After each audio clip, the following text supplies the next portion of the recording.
Hello. Welcome to Anupam Kher's people. I've just left my place. This is where I live. अभी किराए के मकान में. This is a building in Juhu on 7th Road. And today I'm going to talk to a very, very special person, a fellow Himachali, a very fine, fantastic actress. I'm a great admirer of her. I'm going to talk to her for many reasons. And thank you for your response to our show, Anupam Kher's people. We've had some amazing people talking to us. So I am traveling to this person's place, and we are going to chat with her over there.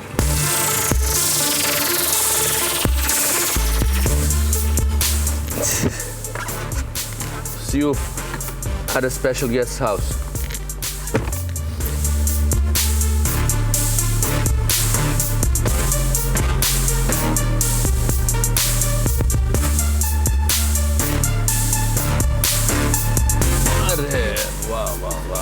नमस्ते, कैसे हैं आप लोग? बस आपके साथ एक photo निकालना था। निकालेंगे, जरूर निकालेंगे फोटो। चलो जल्दी ले लो।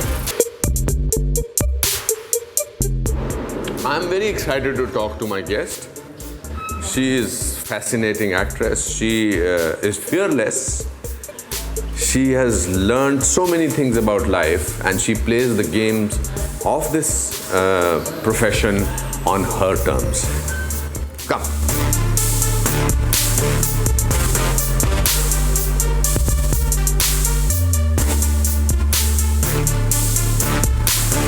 बड़ा मज़ा आता है जब मुझे सक्सेस स्टोरीज़ के बारे में बात करता हूँ मैं। सक्सेस स्टोरीज़ का एक अजीब मैजिक होता है, एक खूबसूरत मैजिक होता है। आपको इतना इंस्पायर करता है, आपको महसूस कराता है कि अगर आप मेहनत करें और ईमानदारी से काम करें और अपने प्रिंसिपल्स पे जिएं और अपने प्रिंसिपल्स पर जिएं तो आप बहुत कुछ हासिल कर सकते हैं।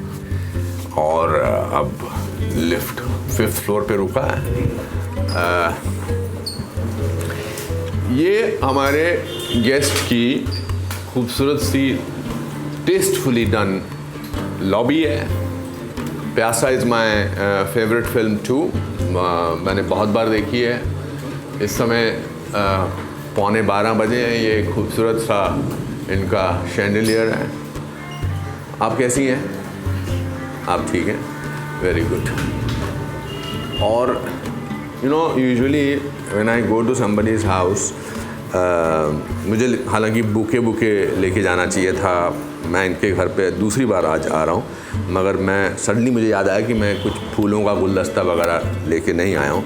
मगर फिर भी ये ऐसे घंटी दबानी है तो घंटी भी बड़ी मज़ेदार है। मैं कहता हूँ दरवाज़ा खोलो। अरे रे कैसी हैं आप? How wonderful, how pretty, how beautiful you look. How much weight you've lost? Yes. Please come in. ये है हमारी आज की मेहमान, आज की guest, and this is the success story without breaking her wires, etc. This is a beautiful success story of life. मैं नीचे आपसे ऊपर आने की बिल्डिंग से पहले मैं कह रहा था इनको कि इस शहर में एक बहुत कमाल की खासियत है। ये आमतौर पर अगर आप मेहनत करो और अपने ऑनेस्टी से काम करो तो ये आपके सपनों को ज़रूर पूरा करती है। बिल्कुल। अब मैं यहाँ पे मैं यहाँ से शायद 1500 रुपये लेके आई कम टू दिस सिटी। 1500 रुपया लेके? सच में माया नगरी है नहीं? ये माया नगरी। मैं 37 रुपये लेकर आया था। 3 जून 1981 को मैं 37 रुपये लेकर आया था। और आज मैं अपनी एक S क्लास मर्सिडीज़ में उतरा। आपके आलीशान घर को मैंने लॉबी में घुसा और I am meeting you. I am so proud of you. Thank you sir. आप तो हमेशा ही कितना प्रोत्साहित किए हैं मुझे, और क्योंकि हमारा पहाड़ी कनेक्शन है तो हम लोगों को। ओ जी महाराज जी, क्या हो रहा है जी?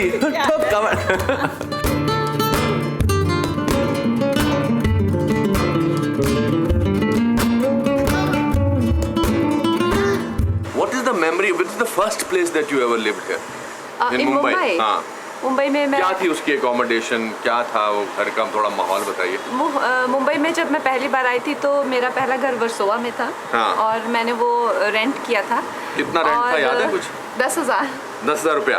अच्छा 10,000 पर मंथ। और उस लोकेलिटी में सारे जितने भी मतलब मेड्स और जितने भी मतलब हेल्पर्स रहते थे, तो I used to live in that locality.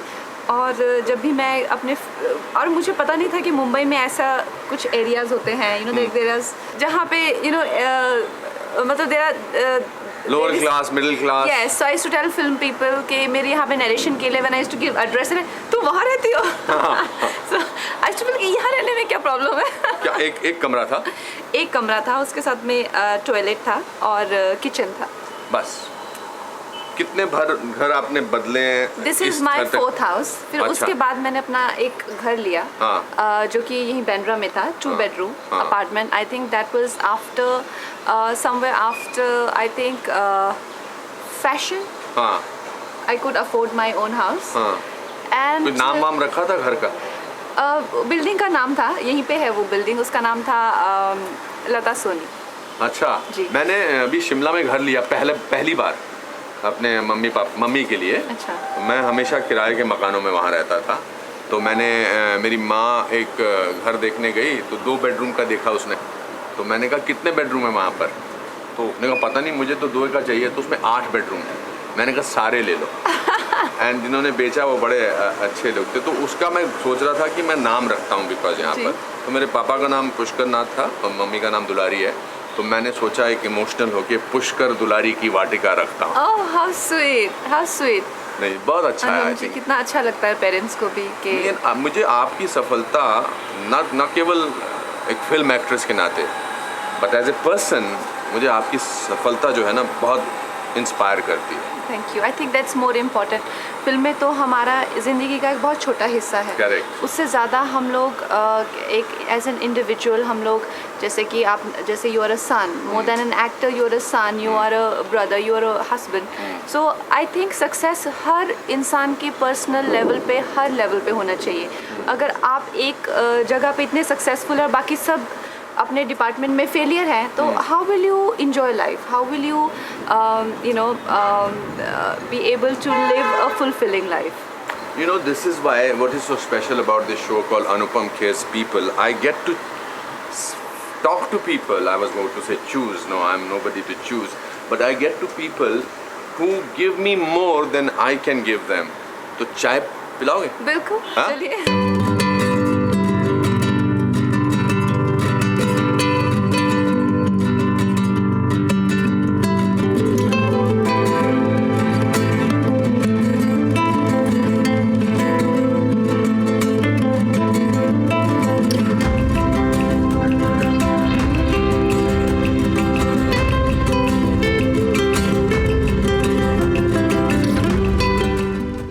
मैं ना आपका बहुत बड़ा एडमायरर हूँ as an actor, as a person, because आपने ज़िंदगी जो है अपने बलबूते पे जी है आप, और शुरू से।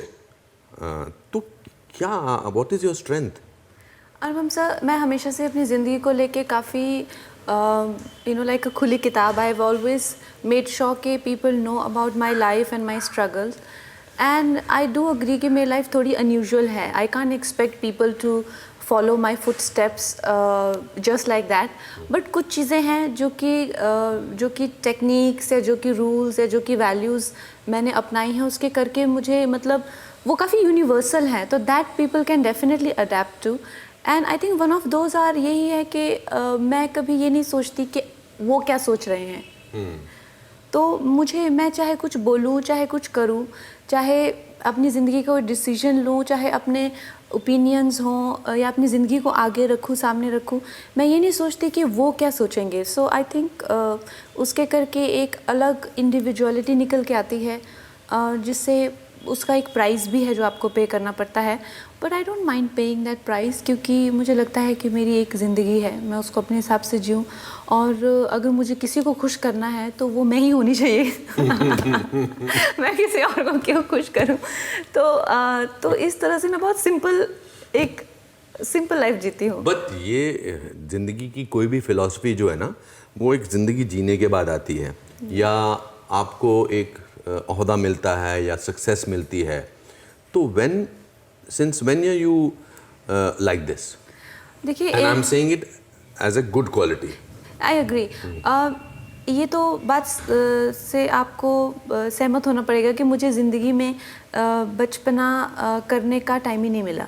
जब मैं बहुत छोटी थी, 17 साल की थी, तो मेरी ज़िंदगी ऐसे मुझे मुकाम पे ला दिया कि डू और डाई। यू नो कि जैसे मैं खुद भी बहुत रिबेलियस हूँ, घर छोड़ दिया, एकदम से बगावत कर दी, तो वो बचपने का टाइम ही नहीं मिला जिस एज पे लड़कियाँ लव लेटर्स लिखती हैं लड़कों को, या ब्लाइंड डेट्स पे जाते हैं। उस डेट पे उस एज पे I was already on the sets. बहुत छोटी उम्र में मैंने शुरू किया, तो मैं टीनेजर थी, तो मेरी डिस्कशंस, कॉन्वर्सेशंस महेश भट्ट जी हो गए, या ऐसे जो थिंकर्स हैं सोसाइटी के, यू नो जैसे बासु हो गया, और जो हमारे बहुत अच्छे कलाकार हैं, तो उनके साथ में बैठ के मैं एकदम से उनके सामने बैठ के मैं क्या बातें कर सकती हूँ, उनके ही लेवल की करनी पड़ेंगी, या तो फिर कुछ बात ही मत कीजिए। तो मैं ये कहूँगी कि आज तक मुझे कभी ये नहीं लगा कि वही मेरे दोस्त हैं। आप मिस करती हैं वो लव लेटर्स लिखना, वो या जवानी के मतलब अर्ली एजेस की वो जो एक मासूमियत होती है, उन बातों को डू यू मिस दैट? कुछ तो जब आप इतनी लीप करते हैं तो कुछ तो नाइंसाफ़ी आपके साथ आपको करनी पड़ती है, यू नो जैसे long working hours. I felt when I was very young like a teenager, very long working hours, and also there was no proper guidance. तो उसके करके the world was very harsh. अगर वही मुझे पता होता how to conduct myself and how to be, तो शायद इतना हार्शनेस मुझ पे आती नहीं। तो कॉन्फ्लिक्ट्स बहुत ज़्यादा उतनी छोटी उम्र पे इतने अराउंड मेरे होते थे, not because of only people around, only because I was also a kid in a circumstance and trying to figure myself, you know, like a girl on the way of being woman in itself is a metamorphosis जिसको अपने आप में ही बहुत ज़्यादा संभलने की या संभल के you know चलने की ज़रूरत होती है। तो उस वक्त पे ना गाइडेंस मिली और इतने ज़्यादा कुछ अनफॉर्चुनेट इंसिडेंसेस हो गए, तो but I compensate for that a lot. अभी तो मैं जिस हिसाब से काम भी करती हूँ, I do 1 film a year, I take a lot of breaks, I pamper myself a lot. What is the most unfortunate incident that you feel that should have not happened, कि ये ना होता तो? आई थिंक जब मैं मुंबई में आई तो एक तो संघर्ष था, जैसे कि मुझे समझ नहीं आती थी कि कैसे मैं इस इंडस्ट्री में पेनिट्रेट करूं। ग्रूम्ड नहीं थी मैं, मुझे अपनी स्किल को लेके होल्ड नहीं था, कोई गाइडेंस नहीं थी। उसके साथ में मुझे कुछ ऐसे शख्स मिले जिन्होंने मुझे एकदम लिटरली हाउस अरेस्ट पे रख दिया। तो मैं अपने पेरेंट्स को नहीं बता पाऊँ। सो मैं ये इसलिए डिस्कस कर रही हूँ कि कोई मेरी सॉब स्टोरी नहीं है, पर मैं ये जो बच्चियाँ हैं जो आगे संघर्ष करने के लिए लोग आएंगे, उनको मैं ये कहना चाहती हूँ कि हो सकता है आपको गाइडेंस के नाम पे कुछ बहुत गलत गाइडेंस भी मिले, तो ये ज़रूरी है कि कोई जो आपके विश्वास के लायक है, चाहे आपकी फैमिली हो, चाहे कोई यू नो कोई किसी ना किसी तरह का पिलर चाहिए। बिकॉज आई फेल्ट कि मुझे ये बोल के कि आपको गाइड किया जाएगा और आपको बताया जाएगा, I got a part, I actually became you know got into trouble with that. फिर उसके करके I went to cops to seek help. But ये भी मैं encourage करना चाहूँगी कि अगर आपके साथ कुछ ऐसी ज़ाती हो जाए तो do not feel scared or afraid to take help, because मेरे लिए बहुत बड़ा डिसीजन था। और जो वो इंसान है वो यही कहता था कि अगर तुम कॉप्स के पास जाओगी तो तुम्हारा करियर तो बिल्कुल ही ख़त्म हो जाएगा, बिकॉज जो भी तुमने एक आधी फिल्म की है और जो भी तुमने जो भी छोटा मोटा नाम बनाया है अभी, वो तो you will get into such a big scandal कि वो भी नहीं रहेगा। So if I took 6 months to think and to decide कि should I put up with this sort of misery और should I take proper help, क्योंकि दुनिया सिर्फ लड़की को जज करती है।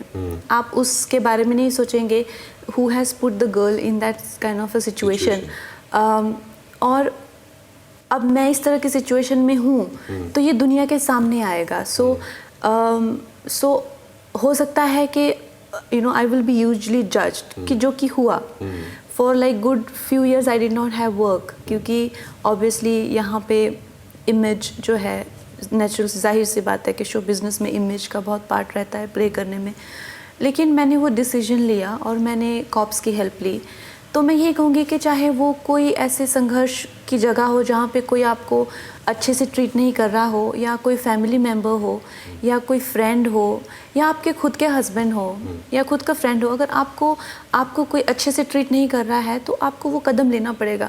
हो सकता है आपको, जैसे मुझे लगता है कि आफ्टर गैंगस्टर अगर मेरे साथ वो अनफॉर्चुनेट इंसिडेंट्स नहीं हुआ होता तो मुझे जल्दी सफलता मिल जाती। अभी मुझे 10 साल लग गए सफलता पाने में, लेकिन ऐसा नहीं है। जो आपका है आपके पास ही रहेगा, लेकिन वही सही तरीका था। बट इस इंसिडेंट ने आपको स्ट्रेंथ भी दी होगी ना, जो इस पूरे जब आप दुनिया के सामने अपनी कमज़ोरी या अपनी सारी सिचुएशन बता दो तो फिर आपको दुनिया किसी चीज़ से नहीं डरा सकती। एब्सोल्युटली, है ना? जब आप बिल्कुल ही मतलब you start from scratch and negative completely like जो beneath अब इससे ज़्यादा क्या गिर सकते हैं? yes, इससे ज़्यादा क्या गिरा सकते हैं? It gave me a freedom, honestly, to be the quintessential bad girl, and when you be that, there are some drawbacks, but there are more, like good things that come your way, because you just can be yourself, and maybe like a person who's carefree and who's the badass and all of that. It just gives you an aura of a person who knows her mind, which I think was great. But yeah, I wish I did not have to go through that, but then I would have not been the person I am, if I had not had that experience at that young age and had to deal with it, and also to see this side of the world, for like I was judged for that, and to be okay with that. Like, I'm not going to go around and explain my side of the story. Okay, I must be that bad person. Now what will you do? What will you say? So all the prejudice against, girls who get teased and who get raped, and that's thing that the thing about, like even my parents used to ask me when I used to get those crank calls, when girls get crank calls और phone उठाते हैं, then कहते हैं वो कंगना से बात करा दो. So my parents used to say, why you? घर में इतनी लड़कियां हैं, तुम्ही के लिए क्यों फोन आते हैं? So you get judged, so and you as a kid growing up, you feel why me? What am I doing wrong? Am I sort of, is there something wrong with my character? Am I like doing something wrong? So that it's just me. So to be okay with that, yes, it is me. Maybe I am the chosen one. What kind of a child were you? How did it help you to be born in पहाड़ में? Describe it to me. मैं actually इतना ज़्यादा embarrassing है, लेकिन I was मैं 14-15 साल तक की उम्र में गुड़िया के साथ खेलती थी. अच्छा. या माई मदर वॉज वरिड कि शुरू में तो उनको लगा नॉर्मल है, ठीक है, क्योंकि 7th-8th स्टैंडर्ड तक भी गुड़िया के साथ खेलना, और मेरे सारे फ्रेंड्स ने जो है अपने डॉल्स फेंक दिए थे. लेकिन मुझे ऐसा लगता था मैं अपने डॉल्स कैसे फेंकूं, एंड मेरे डॉल्स के फर्नीचर्स भी बनवाए थे मैंने, तो उनका पूरा रूम था.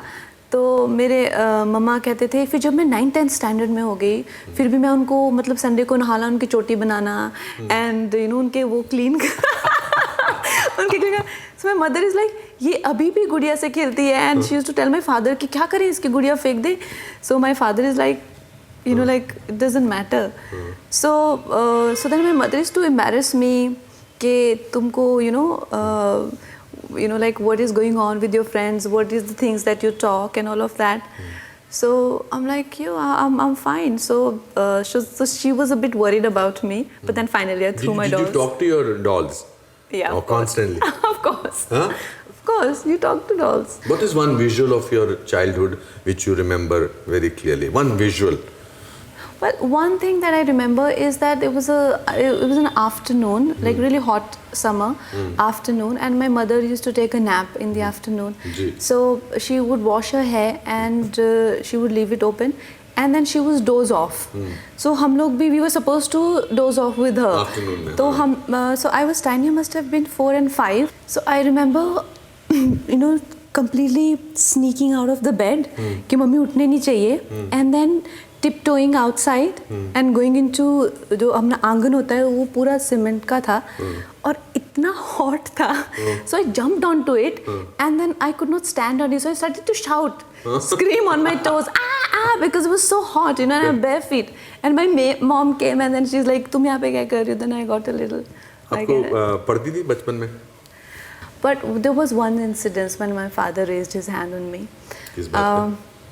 So that was and not my fault at all. अच्छा. Yeah. अभी भी आप उनको ये बोलती हैं? No, it's not his fault either. So what happened was that Rangoli is older. So Rangoli was आपकी sister. Yeah.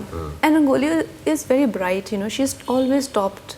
She's a record holder from first to the university. She's a topper of university also in microbiology, MSc. Wow. So we had a lot of pressure growing up, like Rangoli ki tarah. So when I was tiny, and another thing about me that I used to laugh a lot.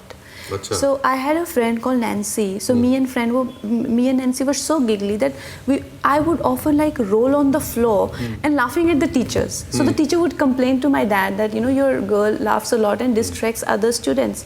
So my father took it lightly, and one day he was called school. So I was laughing so much that my eyes were watering, and I was making fun of my own teacher and his spec or jo bhi hai. So he took me home, and he was worried that she is like just going on laughing, and she's not sort of focusing on studies.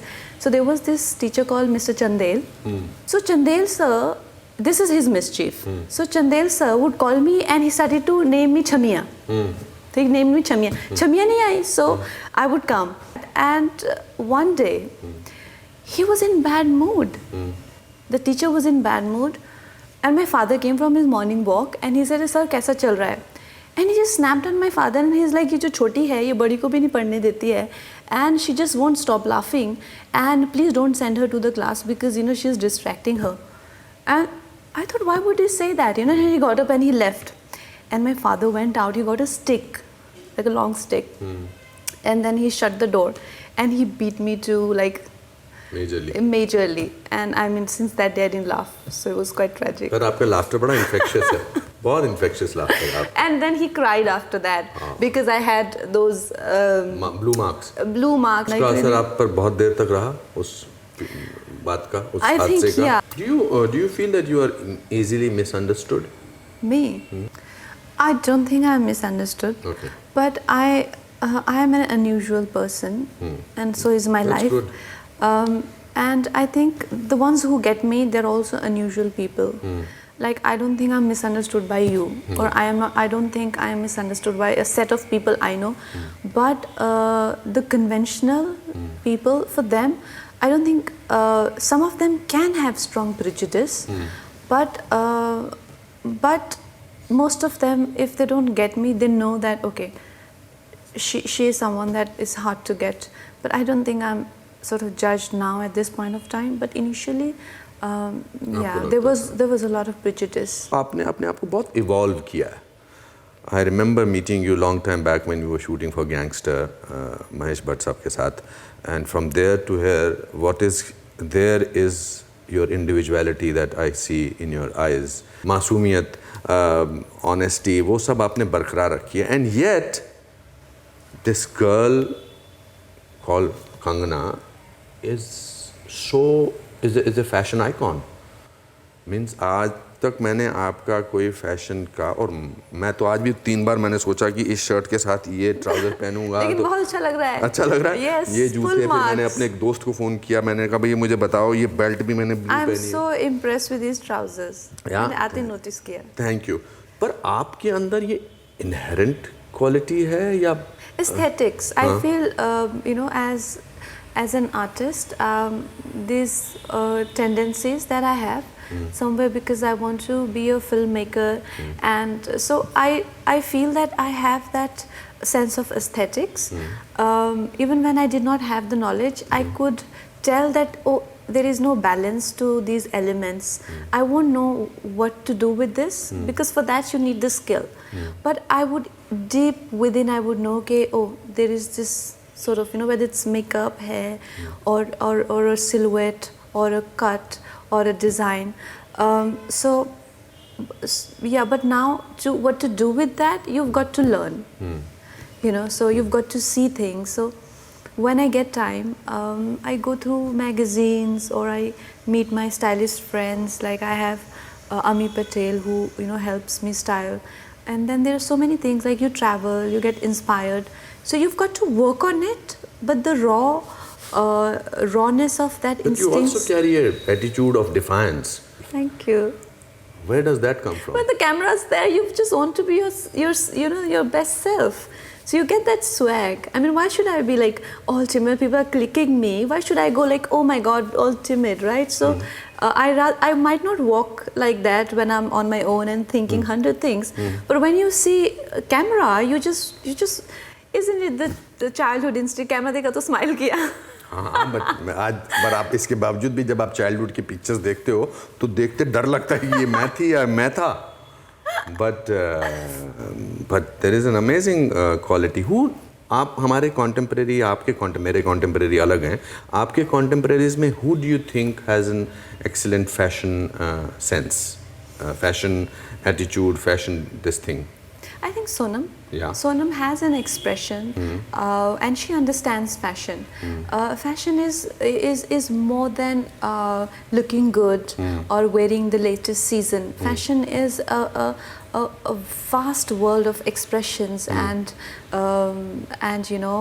ideas and creativity. She gets that, and I like the fact that she respects that. I mean, as much. Like that, she's the only one who's the one who's taking it forward in a way that has brought us to the world map, I'd say. Apart from that, there are a lot of people who who wouldn't want to look stylish, but I think she gets the spirit of it right, which I respect. Okay. ऐसी कौन से when you were growing up, ऐसी कौन सी actress थी जिसको देख के आपको लगा कि मैं एक्ट्रेस बनना चाहती हूँ? ऐसी कौन सी परफॉर्मेंस फिल्म जो थी? हम सब बचपन में तो कभी सोचा ही नहीं एक्ट्रेस बनने का. क्या सोचा था बनने का? डॉक्टर. अच्छा. हाँ, डॉक्टर बनना चाहती थी मैं, और वही मेरा सपना था. एक्ट्रेस का तो ऐसा होता था कि जैसे एक तो फिल्में देखना अलाउड नहीं था बिल्कुल भी. डिज्नी आवर देखना मिलता था हम लोगों को, वो भी 1 घंटे के लिए. और आफ्टर 10th स्टैंडर्ड तो I went to Chandigarh. वहाँ हॉस्टल में टीवी अलाउड ही नहीं था. एंड 12th के बाद तो I started gangster. So I became accidental actress. But बचपन में कभी जैसे वो हमारी हिंदी पेपर होता अमर उजाला या पंजाब केसरी, उसमें वो रंगीन फोटोज आते थे, तो उसको देख के तो एकदम साइड में कर देते थे. कौन है ये लोग, कहाँ से आते हैं, क्या है, मतलब हमारे लिए तो एकदम एलियन. कहाँ से ये लोग ऐसे मेकअप पहनते हैं या कैसे कपड़े पहनते हैं. So I remember thinking that कि I remember still it's so vivid in my memory Karisma Kapoor's photo with like big blonde hair and a lot of makeup, and I looked at it and it didn't touch me like. तो doctor क्यों बनना चाहते थे? आपके family में कोई doctor था? हाँ, हमारी फैमिली में बहुत डॉक्टर्स हैं. अच्छा. बहुत बड़े बड़े डॉक्टर्स हैं. तो हमको भी बचपन से कि देखो चाचा को अपने, देखो मामा जी को, उनकी तरह बनो, ये वो. तो हम पे बहुत प्रेशर रहता था. तो बस पढ़ाई करते रहते थे. फिल्मों की तो बात ही नहीं होती थी कोई दूर जब दूर आप तक. 12वीं पास कर गए, जब आप यहाँ आ गए, तो कौन सी फिल्म थी जिसने finally when you understood there is a world called Hindi cinema और Bollywood as they call it, ऐसी कौन सी फिल्म थी या ऐसी कौन सी परफॉर्मेंस थी? आपका कोई तो एक रेफरेंस पॉइंट होता होगा. हम लोगों ने जब मैंने शुरू किया था 2005 में, तो मुझे रानी मुखर्जी का काम जो जिस तरह से वो करती थी, उन्होंने ब्लैक वगैरह फिल्में की थी, तो वो बहुत ज़्यादा प्रोत्साहित किया. श्रीदेवी की जो परफॉर्मेंसेस हैं वो बहुत अच्छी लगी मुझे. बचपन में भी मुझे अच्छी लगती थी. मैंने मिस्टर इंडिया वगैरह देखी थी, पर ऐसे बचपन में तो मिस्टर इंडिया तो बहुत ही अच्छी लगती है बच्चों को. बट श्रीदेवी का जो गाना आता था, काटे नहीं करते, तो हमारी आंखों पे हाथ रखवाते थे कि ये नहीं देखना तुम लोग. सो वैसे so we used to see films like that. बच्चे सब आंख पे हाथ रखो, सो काटे नहीं करते आता था, तो हम लोगों को. अब आपकी परफॉर्मेंस देख के आपके घर पे पास बोलते हैं आंखों पे हाथ रखो, कंगना पर्दे पर है. हाँ, ऐसा करते होंगे. That's a very good one. You went to America to do a course, something. Lots of courses you have done. Yeah, no. I just जब मैंने क्वीन में डायलॉग्स लिखे और उसमें स्क्रीन प्ले में उन्होंने मुझे क्रेडिट भी दिया, तो उस टाइम में मुझे लगा कि मैं क्यों क्रेडिट लूँ स्क्रीन प्ले में, मैं थोड़ा ना कोई राइटर हूँ या कुछ ऐसा हूँ। तो मुझे विकास ने कहा कि कंगना तुम इतना अच्छा करती हो, ये तुमको फॉर्मल ट्रेनिंग लेना चाहिए इस चीज़ का। So that stayed with me. तो क्वीन के बाद then I went to the US और वहाँ पे कुछ 1-2 महीने का 3-4 महीने का जो है वो स्क्रीन राइटिंग के कोर्सेज होते हैं, वर्कशॉप्स होते हैं, तो मैंने वो किया। ऑफ ऑल द परफॉर्मेंसेज जितनी आपने अभी तक की, आई थिंक 21 फिल्में की हैं या 21 फिल्में की हैं ना, बट जितनी आपने की उसमें से बेस्ट आपको कौन सी लगी है? नॉट द कैरेक्टर तो of course queen was very lovable and thing like that, but performance के पॉइंट जिसमें आपको लगा बहुत मेहनत की और डिफरेंट था। एक्चुअली हर एक्टर का अलग अलग होता है। पता नहीं, मुझे ऐसा लगा जैसे रंगून में इतना मेहनत किया मैंने, लेकिन वो फिल्म चली नहीं, और उसकी मेहनत मुझे आज तक की मेरी बेस्ट परफॉर्मेंस तो वही होगी जूलिया की। लेकिन फिल्म नहीं चली, उसका नेचुरल एडिट में भी कुछ चीज़ें निकाल दी गई, तो वो लोगों तक पहुंच नहीं पाई। लेकिन according to me, if I have to as an acting critic जज, आई थिंक वही बेहतर होगी। उससे फिर बेहतर है सिमरन जो आ रही है, क्योंकि एज एन एक्टर मुझे लगता है कि जो मेरी लेटेस्ट परफॉर्मेंस है, अगर वो मेरी सबसे बेहतरीन परफॉर्मेंस नहीं है, चाहे उसमें मुझे कितना भी प्लेटफॉर्म मिला हो, चाहे 10 मिनट का रोल हो, चाहे 15 मिनट का, नुआंस्ड हो या वो मैच्योरिटी लेवल से या किसी और टेक्निक से, अगर मैंने कुछ अलग नहीं अपनाया, कुछ अलग नहीं किया, तो फिर तो I am already in back foot. मैंने सुना है, आप क्लियर करिए कि आप इंटरफेयर करती हैं काम में, आप कहती हैं नहीं ये सीन ऐसा होना चाहिए, ऐसा होना चाहिए। How does it affect a director who और writer who is prepared for a certain amount of scene and thing like that? Nobody can be certain। तो आज इस मुकाम पे अगर मैं अपने काम की क्रेडिट ले रही हूँ या जिम्मेदारी ले रही हूँ, तो उसके लिए आई शुड बी रिस्पेक्टेड। सिमरन अभी जब तक रिलीज़ नहीं हुई है, उसकी शूटिंग भी नहीं हुई है, अगर मैंने उससे पहले स्क्रिप्ट की ड्राफ्टिंग करने से पहले अपने डायरेक्टर को बोला है कि मैं इसके 4 ड्राफ्ट करूँगी और इसकी जिम्मेदारी मैं लेती हूँ। अगर कोलैबोरेशन है, मेरी एक स्क्रिप्ट है और मैं आपको देती हूँ उस पर कोलैबोरेट करने के लिए, आप उसको पूरा रिवैम्प करते हैं और कहते हैं नाम तुम अपने रखो, तो वो कोलैबोरेशन है कि टेम्परिंग है? That is tempering. You're tempering with my material and you want to fire from my shoulder. That is my problem in life, is not credit. My problem in life is dishonesty. I cannot do underhand things. If I know so many actors who hijack people, not scripts, operate through them.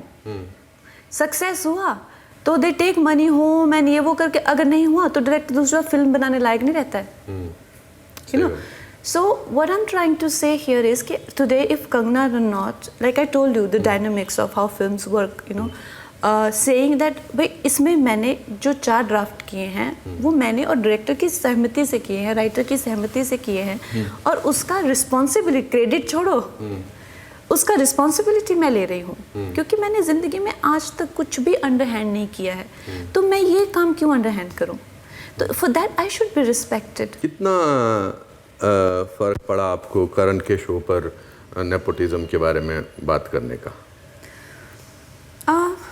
I think again like I said, Anupam sir, जब एक industry में लोग साथ में काम करते हैं तो जाहिर सी बात है किसी तरह के वाद विवाद तो होते ही रहेंगे। ऐसा नहीं है कि जहाँ कहते हैं ना बर्तन है तो आवाज़ें तो आएंगी ही। तो उससे मुझे तो कोई फ़र्क नहीं पड़ा। मुझे लगता है कि जो मुझे कहना था I just said that, and मेरा कुछ अपने लिए कोई वो नहीं है। मुझे इस वक्त पे ऐसा लगता है कि I am quite self sufficient. मैंने इनफैक्ट अपना प्रोडक्शन हाउस भी लॉन्च किया है। So in this case for me, like again, do you want to sort of report what is wrong? Is the intention? So I feel that in fact जो भी conversation हुई थी उसमें अगर there are a set of people जो उनके अपने हैं, जो उनको ठीक लगता है, जो उनको सही लगता है, वो propagate करते हैं, लेकिन हमको तो अपनी सच्चाई propagate करनी है कि भाई हम तुम्हारे बिना भी किसी की मर्ज़ी से किसी का नसीब किसी का गुलाम नहीं होता है. So I want to propagate my story. When he wrote a blog called I'm guilty of nepotism or something, उन्होंने करण जौहर ने इतने ज़िम्मेदार इंसान होने के बाद भी उन्होंने साफ साफ लिखा है कि मैं क्या करूं, जब जितने अच्छे की फिल्म इंडस्ट्री के बच्चे हैं उतना कोई अच्छा है ही नहीं कि मेरा कसूर है. इतने हज़ारों लोगों ने ऑडिशन लिया मैंने लेकिन जो लड़कियां हैं अच्छी या लड़के हैं अच्छे सिर्फ कॉन्टेक्ट्स वाले ही हैं, तो क्या मेरा कसूर है? अगर टैलेंट और अच्छे लुक्स और ये सिर्फ अगर फिल्म इंडस्ट्री में ही हैं और इनको मेरा एक्सेस और मैं बहुत लकी हूँ, तो क्या मेरा कसूर है? तो अब इसमें मुझे ऑब्जेक्टिविटी कम और एक तरह की ब्रेन वॉशिंग ज़्यादा लगती है, जो कि ये इंग्लिश बोलने वालों ने जो इंग्लिश एटीट्यूड है ना कि इंस्टिल इन्फीरियरिटी कॉम्प्लेक्स. क्या इंडस्ट्री सिर्फ रिस्ट्रिक्टेड है एक स्टूडियो में, 2 स्टूडियो में? ये जितना भी टेलीविज़न इंडस्ट्री है, जितना भी फैशन इंडस्ट्री है, जितना भी फिल्म इंडस्ट्री है, क्या ये 4 खानदानों से चल रही है? जितना टैलेंट, जितना जो भी आर्टिस्ट हैं हमारा जो इंडिया है चर्न आउट कर रहा है, उनको सबको आपने 1 मिनट में गिरा दिया कि है ही नहीं, कोई चांस ही नहीं है, कोई मतलब भी नहीं है. ये तो झूठ है, ये झूठ है. ऐसा नहीं है. हाँ, हो सकता है कि जो बच्चों ने बचपन से ही, with all due respect to them, बचपन से ही एक ऑडिशन की तैयारी की हो, fighting classes, diction classes, hair classes, skin classes, दौड़, ये सब. हाँ, obviously it will make an impact. जब वो अपने फर्स्ट ऑडिशन के लिए जाएंगे, it will make an impact, they will stand out. उनकी जर्नी हो सकता है थोड़ी इजी हो, लेकिन ऐसा तो नहीं है कि दूसरों के लिए कोई मतलब ही नहीं है. वो 10 साल बाद ये 2 कमाल के एग्जाम्पल बैठे हैं. हाँ, हम लोगों ने मे बी 10 साल बाद सक्सेस मिलेगा उनको, लेकिन ये कहना गलत है कि देयर इज़ नो चांस. ये झूठ है. और अक्सर मैंने देखा है कि जितने भी इन फिल्मी फैमिली से आने वाले बच्चे हैं, वो अपने प्रिविलेजेस को ना समझ के वो अपने जितने भी उनको गाइडेंस मिलती है उसकी महत्वता ना समझ के हमेशा कहते हैं हम पे एक्सपेक्टेशंस होती हैं, हमारे पास ऑडियंस होती हैं, हमारा क्रिटिसिज्म करने के लिए लोग खड़े होते हैं. आप जानते हैं 10 साल लगते हैं ऑडियंस कमाने में. To be a nobody is the worst thing in this world. तो आप स्टार्ट वहां से करते हैं, आपकी ऑडियंस होती है, आपको इससे ज़्यादा क्या चाहिए? आज 10 सालों बाद मुझे एक क्रिटिक मिला है. 10 सालों तक किसी को फर्क नहीं पड़ता था कंगना रनौत क्या कर रही है, जिंदा है कि मर गई. So वो you have to earn. Even your critic you have to earn. So this whole attitude कि हमारे पास तो इतने critics हैं, हम लोगों के तो इतनी audience है, audience just waiting for us to get launched so that they can decide what else do you want. You are starting from a point which one outsider might not reach in entire lifetime. So you are privileged. Let me put it this way. And yes, it's not your fault. It is not your fault, but at the same time, it's a democracy. We cannot let the society be segregated in this extreme manner, and we have to make sure that everyone's given equal opportunities, and that is why we are here. And ये attitude हमारा कसूर है कि हम इन families में पैदा हुए हैं. Well, we don't even like this whole thing of कि अगर मैं lucky हूँ तो मैं क्यों? Well, that's your very personal opinion of yourself. If you might feel that you're very fortunate, but looking at the kind of mediocrity you display, I might not think that. So stop feeding it to me that I'm the lucky one, so what? I'm the fortunate one, so what? You're feeding this to me. I don't think you believe that. Why are you not on social media? What makes you decide that you don't want to be? I'm not on social media because I just feel that that there are so many, sort of all kind of thoughts and opinions and all kind of agendas and all kind of people. It can get a bit too much for people to absorb all of it, and I'm very sensitive. Very sensitive, and I have a certain concentration span. If I get hooked on to a thought, I delve in it. I have to sort of deconcentrate. So if if someone says something, it can trigger me in a way that I can आपका पूरा ध्यान उधर चला जाएगा. पूरा ध्यान उसमें ही चला जाएगा, उस बंदे के ही मतलब I will start to live in his mind. Literally. And it can be the worst thing a human can do, to live in someone else's mind. We do that for our characters. Correct. It's so tiring. How? And also I think being an actor, you get hooked on to, you know, sort of catching psyches, isn't it? Like you do so much of character research and living in others' mind all the time that for me, like right now, I just, my communication with the world outside is very limited. How religious are you? I am very religious. Yeah. And you know, it's unbelievable that how I come from an atheist family. Like my grandfather, not my great grandfather, my grandfather is an IAS officer, and he still now, like he would make fun of everyone who, you know, do puja or jo upvas karenge and all of that, and he won't let ladies fast in the house. Unke mazak uda uda ke. And so I started from that point. But the best thing that has happened to me is that I have not borrowed religion. I have not taken it from my family because they're all atheists. And I, being on my own, when I was, like I said, when I left home and I stumbled upon religion, and being a science student, I'm so fortunate to, you know, to learn it from the best, Swami Vivekanand. And the science of religion, you know, he has books called The Science of Religions, where he gives a scientific explanation to everything that religion stands for. वहाँ से मेरी journey शुरू हुई है religion की, and I have tested, I have tried it, and I have put it to use, and then said, okay, fine, this works. So my faith in religion is not, you know, like I said, it's not superficial. So I can go on talking about religion because it's my favorite subject. क्या pray करते हैं? आपके घर में मंदिर है? जी. या किसका मंदिर है? मेरे घर के टेंपल में, यहाँ पे देख लीजिएगा आप, यहाँ पे गणपति जी हैं, दुर्गा हैं, शिव जी हैं. आप क्या करती हैं पूजा में? My idea of religion, I सबसे पहले तो मैं गायत्री मंत्र.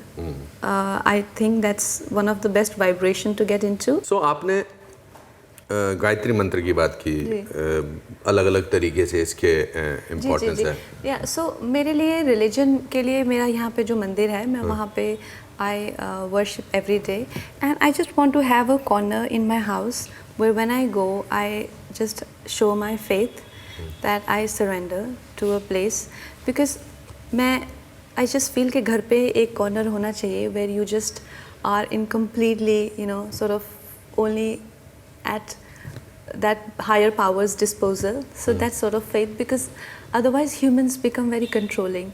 So I go there and I tell myself that God always give me the strength to do the right thing, whether it might not be right for me, it might not be right for anyone, but in the larger picture it should be the right thing. You made a short film called The Touch. Yes. है ना? The 9 minute की है. Yes. कब दिखाएंगे आप? अनुपम sir, जब मेरा ना क्वीन से पहले मेरे लाइफ में एक ऐसा फेज था जहाँ पे मेरा एक्टिंग करियर बिल्कुल डूब गया था. तो उस टाइम पे मुझे ऐसा लगा कि I want to do something else, because acting में मेरा चांस नहीं है, but I passionately love this job. तो मुझे लगा कि मैं कुछ और कर सकती हूँ. तो I you know worked on a script with an Australian writer. और फिर ब्रिलस्टन करके एक एजेंसी है यूएस में, तो उन्होंने जो है अच्छा इंटरेस्ट दिखाया उसमें, और मेरे लिए जो है they were searching talent for me Hollywood. It was an international film. तो उसका उन लोगों को एक प्रील्यूड चाहिए था कि जो एक्टर्स हैं वो आपका काम देख सकें, आपने पहले डायरेक्शन नहीं की है.